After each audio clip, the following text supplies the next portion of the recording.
歡迎返到嚟日常研究部。好多人揀貓糧、貓罐嘅時候，都會上網要揾最好評、高分或者獸醫推薦嘅。但同一時間，聰明嘅商人就用盡 marketing 技巧、包裝字眼、靚相，將最平嘅成本扮成高級食材嚟迷惑消費者。當然，大多數人都冇咁多時間去研究，亦都未必負擔到所謂最頂級嘅。所以喺今集，我哋想同大家正面拆解三大分類，13個最值得擔心嘅成分，還原真相，睇下佢哋點樣同你隻貓嘅慢性發炎、腸胃病、腎病，甚至腫瘤、癌症扯上關係。雖然現實係好難完全做足，但打定個底，或者你避開最差嗰幾類，都好過乜都唔知唔做，由得你隻貓自己受晒。我哋呢個頻道主要係探討生活同寵物嘅有趣話題，有你哋嘅支持，我哋至可以持續向前。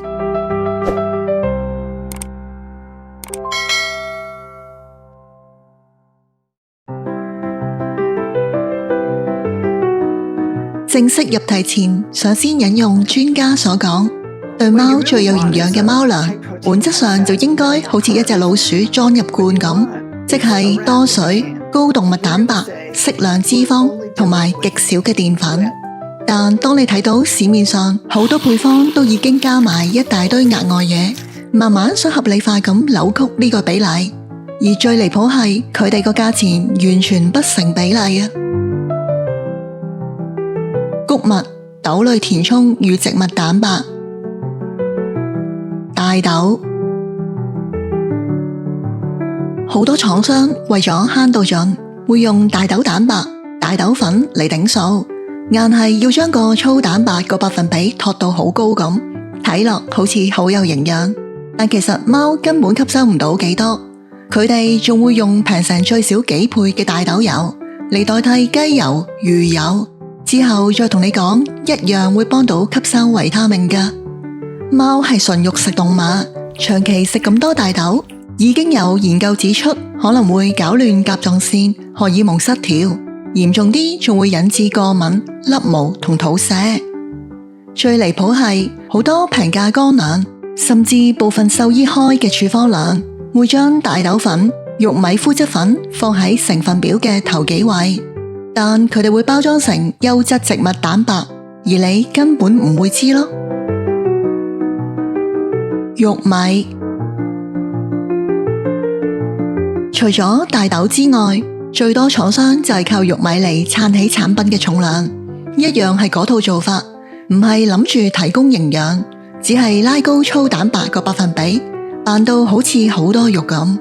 事實係玉米澱粉又高，吸收又唔好，長期攝取高碳水，容易令貓變肥，搞亂晒血糖。如果你隻貓腸胃差，好大機會仲會軟便、胃氣，甚至搞到泌尿道都受影響。最離譜係市面部分聲稱有助舒緩腸胃或者泌尿道嘅處方糧，竟然會將玉米蛋白放喺成分表嘅第一位。咁究竟係想醫好你隻貓，定係想引發埋其他疾病問題呢？穀物麩質，呢啲麩質其實係最平有黏性嘅穀物蛋白，好多廠商用嚟做廉價黏合劑，特別喺濕糧入面啲肉絲、肉條、肉汁，你見到嗰啲肉絲就係靠麩質加埋澱粉黏出嚟嘅假肉條，睇落似肉，但本質係一堆植物膠質同碳水，完全唔係真動物蛋白啊！再講多次，貓係純肉食動物，根本消化唔到呢類咁高致敏性嘅植物黏蛋白，長期食會搞亂腸道菌群，增加腸道發炎。腸胃差嘅貓食完好容易軟便、胃氣、皮膚痕癢、甩毛，甚至反覆敏感。最離譜係好多無論大細品牌嘅罐頭、濕糧，寫住嫩滑肉絲、豐富肉汁、多汁啫喱，但成分表頭幾位竟然係小麥麩質、玉米麩質粉、各種麩質粉咁，用植物膠質就當重肉咁賣，俾多啲真肉真係咁難咩？其他穀物，有啲配方會加入呢啲穀物，聽落好似好健康，但對貓嚟講都係額外碳水嚟。雖然有啲貓腸胃唔舒服時，極少量嘅小米有時會令便便結實翻少少，但呢個只係纖維造成嘅短暫效果，唔係乜嘢養生食材。長期攝取，就算攻擊性細啲，都仍然會增加腸道負擔，令炎症反覆，搞到腸胃越食越敏感啊！最離譜係有啲配方因為近年出咗調查話無穀糧可能同心臟問題有關，就開始加返小米、大麥、燕麥呢類穀物，仲講到好似養生食品咁。各種豆類，近年好多廠商見到玉米、小麥呢類口碑差，就直接用呢類豆堆滿成個成分表嘅頭幾位，托高粗蛋白個百分比，塞住大量難消化嘅植物成分，搞到成袋糧都係用豆做主打，真正嘅肉反而得返一兩種喺後面。包裝外又寫到無穀物、無玉米、無小麥、無大豆，聽落好似好健康，但其實隻貓食落去一樣好難消化，好易有胃氣、軟便、腸胃差嘅就更加頂唔順啦。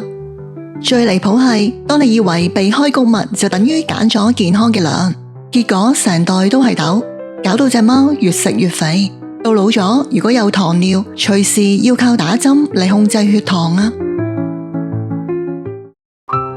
賣相與口感添加劑，卡拉膠。好多濕糧為咗肉質變成啫喱，做到滑溜啲，賣相靚啲，就會加入用海藻整出嚟嘅卡拉膠，本質上係一種貓好難消化嘅植物膠嚟，而且呢類膠本身爭議好大。有研究指出，卡拉膠可能刺激腸道，增加發炎反應，而喺老鼠實驗入面，降解型嘅卡拉膠仲會出現致癌風險。雖然唔係食品級嗰種，但聽落去都夠驚㗎啦。再加上唔少主人分享，隻貓一食含卡拉膠嘅濕糧，就會軟便、胃氣、肚痛、IBD 發咗，停咗之後就即刻好返晒。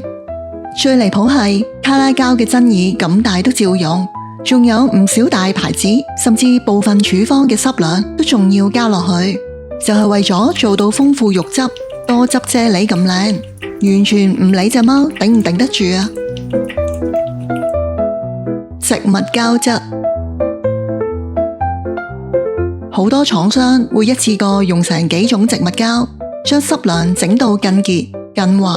無論係肉醬定係啫喱都用得。雖然冇卡拉膠嗰種研究級嘅爭議，但對貓嚟講一樣係好難消化嘅植物膠嚟，好易胃氣、軟便、個肚咕咕聲、腸胃差或者 IBD 嘅貓就更加即刻爆發。最離譜係有啲濕糧肉得嗰兩三樣，但植物膠反而有三四種，成分表仲會用增稠劑、膠質咁含糊嘅字眼，唔逐行睇根本唔知加咗幾多膠落去啊！糖類添加，貓嘅味蕾根本食唔出甜味，糖對佢哋嚟講係零營養、零需要。廠商加糖只係想令到顏色加深、質地更通透、氣味香甜，純粹係賣俾人睇啊，俾主人覺得色香味俱全。好多平價零食、餅乾、肉條會用糖嚟做上色劑、增稠劑、味覺刺激咁，但貓食落去只會變肥、爛牙、血糖波動，引發一大堆代謝問題啊！最離譜係好多平價肉條、彩色餅乾，甚至濕糧，標明寫住無添加、純肉，但成分表根本唔會直接寫明係糖。最常見嘅隱藏招數就係用焦糖色素，再加埋啲膠質，完全睇唔出係靠甜味同膠做嘅效果。歐洲市場早就收得好緊啦，但亞洲同美國仲有大把品牌照樣攞。人工香料、色素呢類添加全部都係加嚟呃人嘅。貓唔識分香味嘅層次，更加唔識欣賞橙、綠、紅色嘅乾糧。好多合成香料、色素都係為咗令到產品睇落去靚啲，對貓冇任何實質意義㗎。而且越色彩繽紛，通常越代表原料越差，要靠氣味同顏色去掩飾。加上有研究指出，部分合成色素、香料可能會令隻貓更加敏感，刺激腸胃。而喺小朋友同動物實驗入面，更加出現過行為問題、腫瘤同甲狀腺嘅疑慮啊！最離譜係大部分平價乾糧，佢哋包裝上標榜好似好健康，但一睇成分表，竟然就見到唔同嘅顏色代號，好似紅色40號、黃色5號一樣齊晒。過量鹽分，貓其實只需要非常少量嘅鈉，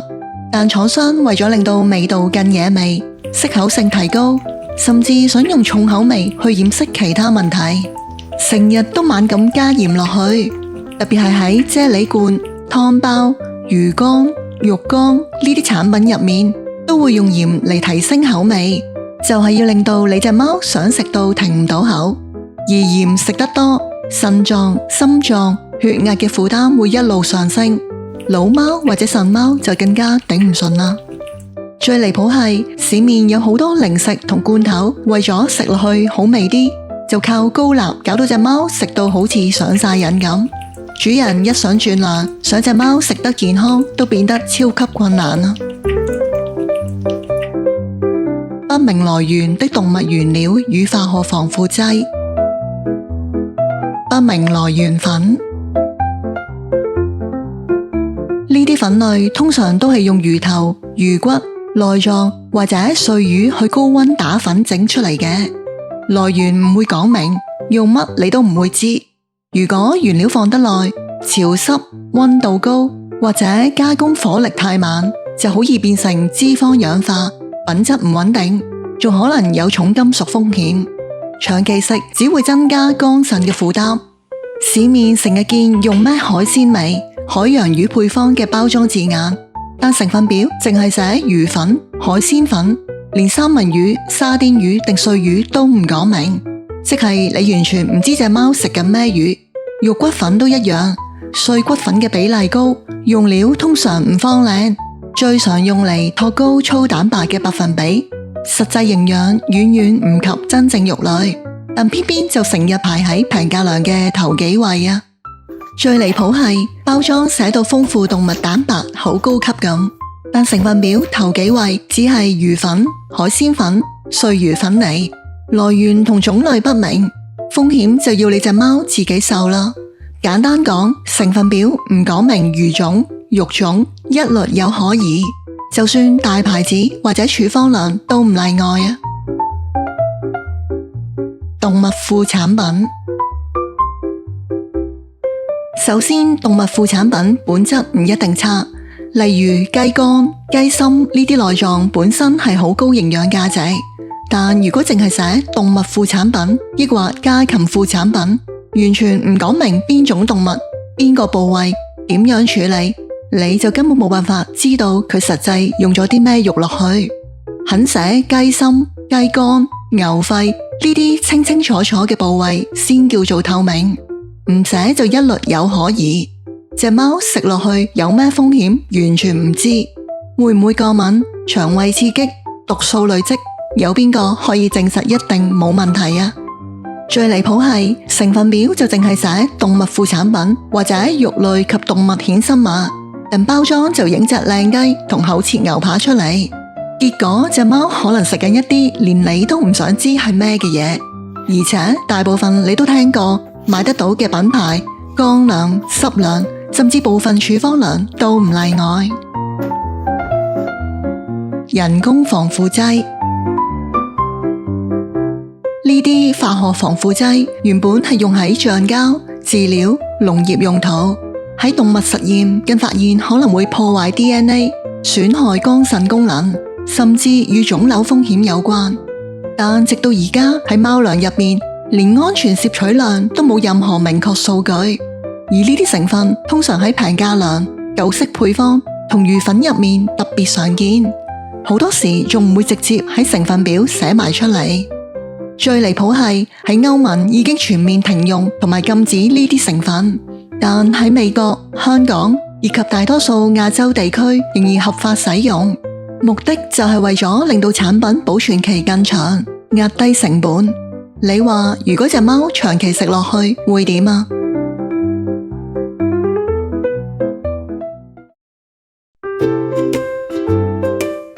好啦，今次就講到呢度。記住，揀糧唔係睇個包裝有幾靚，而係睇下成分表究竟有幾老實啊。